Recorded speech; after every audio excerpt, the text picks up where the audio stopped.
dan itu punya kaliber Buster Rifle. Menembakkan kekuatan dan gerakan unggul dalam keduanya. Malah, ini mobile suit yang dikembangkan oleh Dr. J untuk organisasi bawah tanah yang melawan aliansi bola bumi bersatu. Dan waktu organisasi itu meluncurkan operasi Meteor, itu Yuri dengan Gundam sayap. Kita mulai! Ini Gunpla Battle pertamanya. Tapi gerakan itu, siapa dia? Apa nih itu jenis baru?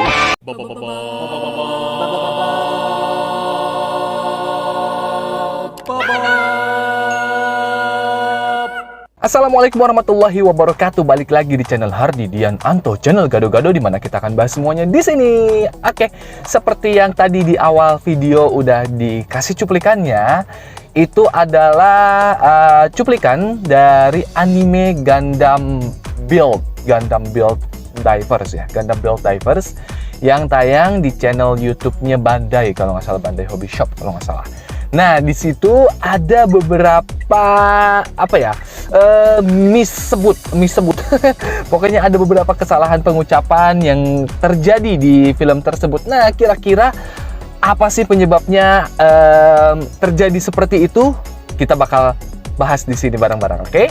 Jadi, kenapa gue bahas ini? Pertama, karena di tanggal 1 Maret, kalau nggak salah tanggal 1 Maret, itu bakal ada ditayangkan Gundam Build Divers Re-Arise kalau nggak salah, dan itu tayangnya nanti di channel YouTube-nya Bandai Hobby Shop juga kalau nggak salah, dan itu versi dubbingan.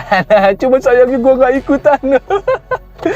Soalnya pas waktu proses take Gundam Build Divers Re-Arise ini, gue waktu itu kebetulan lagi kena COVID, berarti prosesnya sekitaran bulan Novemberan gitu. Soalnya kenapa gue bisa tahu kayak gini, pas waktu ada casting film berikutnya di studio itu, si pengarah dialognya, PD-nya, istilahnya sutradaranya lah kalau di dubbing, dia itu ini bilang gitu ke gue, sayang banget waktu itu Hardi nggak bisa ikutan, soalnya lagi ada halangan gitu kan. Karena si daber-daber ini PD segala macam, karena gue sering share di media sosial gue tentang hobi gue segala macam, mereka tuh tahu kalau gue tuh suka anime, suka Kamen Rider, suka Gundam gitu kan. Makanya, kalau misalkan gue sehat, gue mungkin dubbing sambil bawa Gunpla gue kali. Gitu. Oke, kita omongin kenapa bisa terjadi seperti di video yang pertama tadi. Dan semoga nanti di Gundam Build Divers Re-Arise hal-hal seperti itu bisa diminimalisir lah, oke?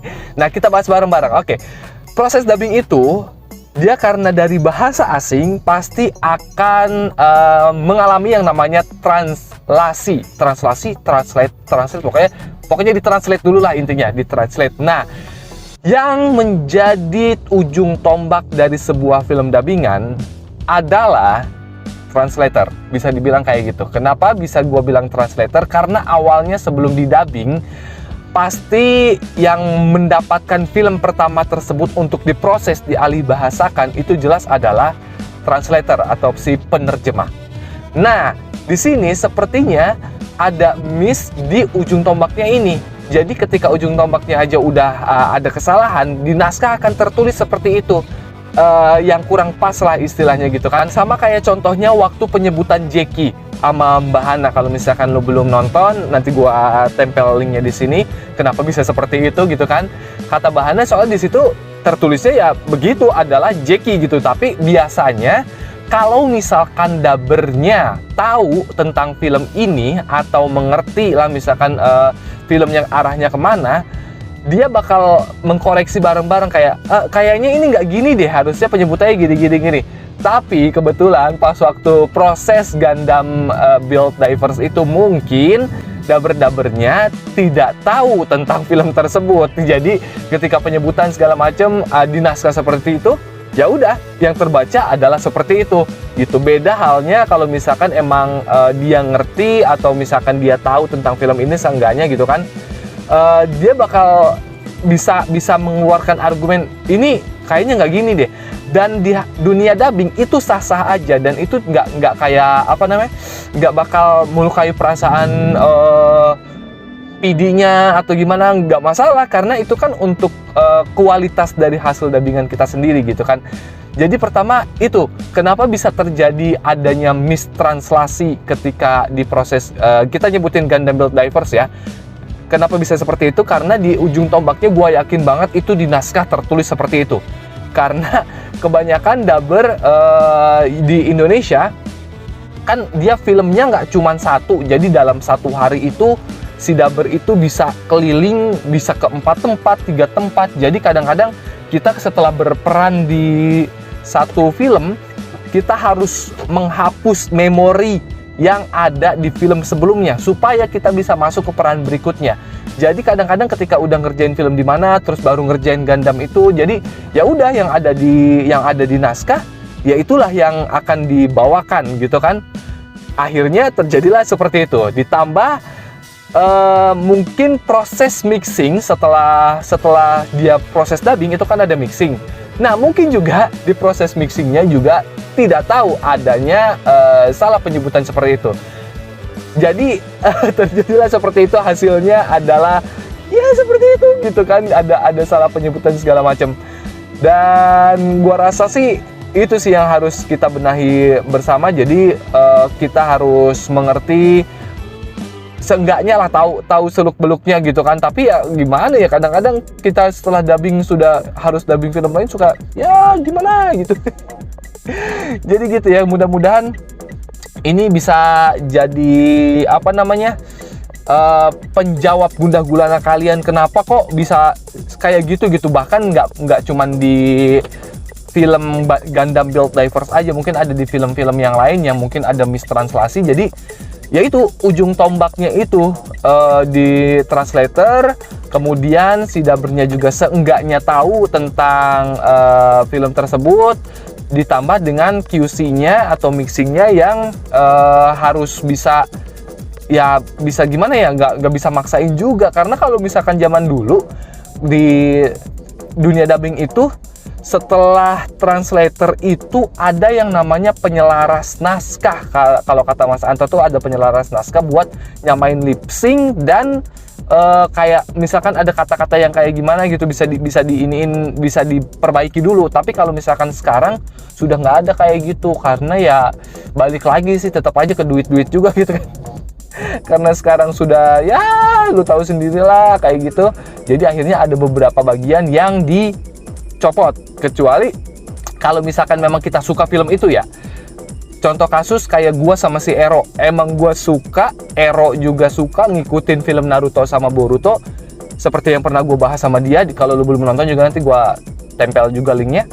Ya di situ ketika translatornya mungkin ada mistranslate, kita bisa diskusi, ini nggak kayak gini nih, ini kayak gini aja. Jadi bisa lebih terkontrol gitu. Jadi semoga aja kedepannya bisa lebih baik lagi gitu kan. Dan hal seperti ini kenapa gue bisa ngomong kayak gini, karena pertama gue suka anime dan ya soal Jepang-Jepangan gitulah. Tapi ketika gue dihadapkan sama film kayak mungkin Korea atau mungkin telenovela atau mungkin India, yang dimana gue nggak terlalu familiar, yang dimana gue nggak terlalu menggemari lah istilahnya.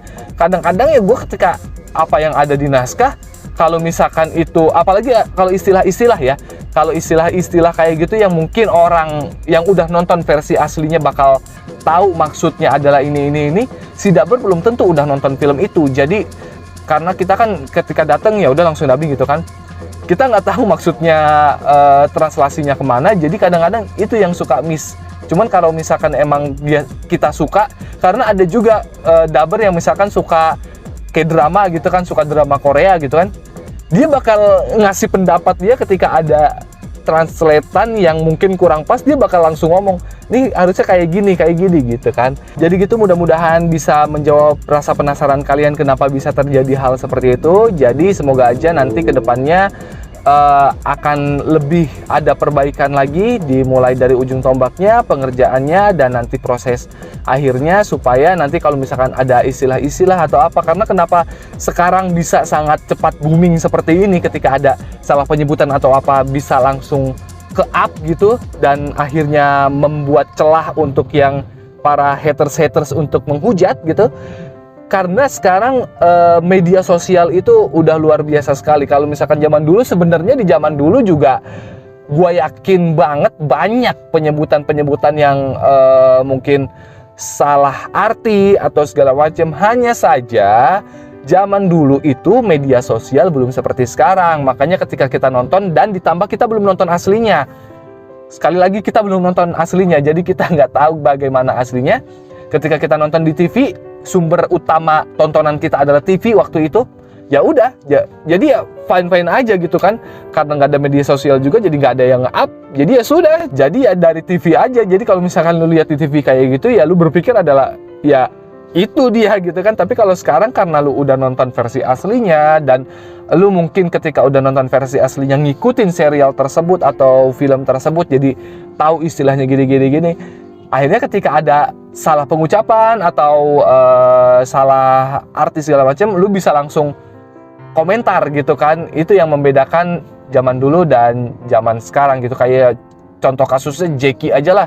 Jackie dari tahun berapa coba? Baru ke up-nya sekarang ya kan? Oke, gitu aja. Semoga penjelasan ini bisa menambah wawasan baru untuk kalian. Dan terima kasih yang udah nonton dari awal sampai akhir. Dan yang belum subscribe channel Hardy Dian Anto, langsung subscribe aja di channel Hardy Dian Anto, channel Gado-Gado ini. Karena kita akan bahas apa aja, semuanya di sini gitu kan. Dan terima kasih banyak. Sampai jumpa lagi di video berikutnya. Wassalamualaikum warahmatullahi wabarakatuh. Dadah!